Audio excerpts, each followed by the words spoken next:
चाह रहा हूँ इस पूरे मुद्दे में।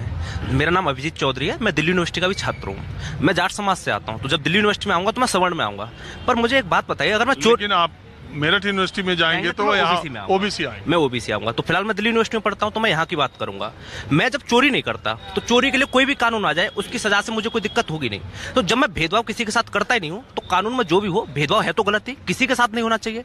अगर SC ST वाले बच्चों के साथ मैंने हमेशा देखा है कि जो सवर्ण बच्चे हैं उन्हें लोग पंडित जी कह के बुलाएंगे, मुझे चौधरी साहब कह के बुलाते हैं। क्या आपने देखा किसी सवर्ण समाज के बच्चे के साथ इस तरह भेदभाव हो रहा है कि उनकी जाति को गाली की तरह बुलाया जा रहा हो? पर लेकिन जो दलित समाज के बच्चे हैं उनके साथ ऐसा होता है, तो भेदभाव उन्हीं के साथ होता है। मैंने कभी नहीं देखा कि सवर्ण समाज के बच्चों के साथ जाति के आधार पर भेदभाव हो रहा हो। जाति के आधार पर गर्व करते तो मैंने देखा है, पर भेदभाव करते मैंने नहीं देखा। दूसरा, उसमें कहीं ऐसा नहीं है कि अगर किसी बच्चे के साथ सवर्ण समाज के साथ कुछ होता है, उसके साथ उत्पीड़न, तो उसकी शिकायत नहीं कर सकता।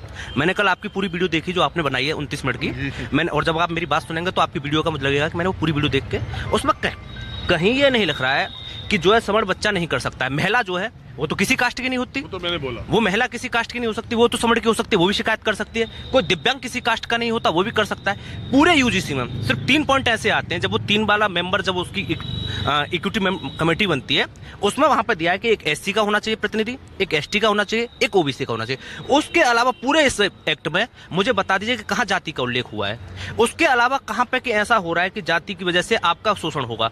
और ये जो कह रहे हैं कि इसमें पेनल्टी हटा दी गई है, ऐसे तो भारत में न जाने कितने कानून है। दहेज प्रथा के कानून झूठे लगा दिया जाता है, क्या उन पर कोई कार्रवाई होती है? तो फिर इसी में ऐसी मांग क्यों हो रही है? और जातिगत व्यवस्था के भेंट जो है, अभी आप दिल्ली यूनिवर्सिटी में देख लीजिए, एक प्रोफेसर था, दलित प्रोफेसर थे, उनके थप्पड़ मार दिया गया।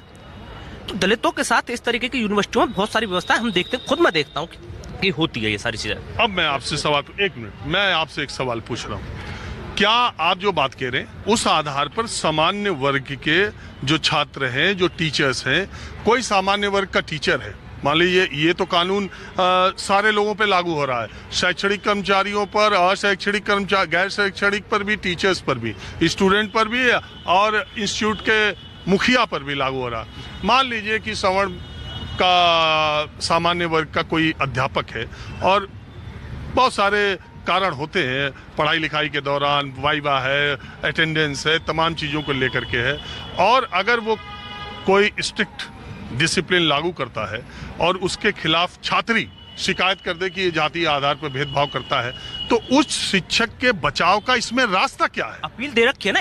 उसके बाद जो लोकपाल आया है, वो लोकपाल क्या करेगा? वो 30 दिन में उसमें अपनी शिकायत दे कि मेरे साथ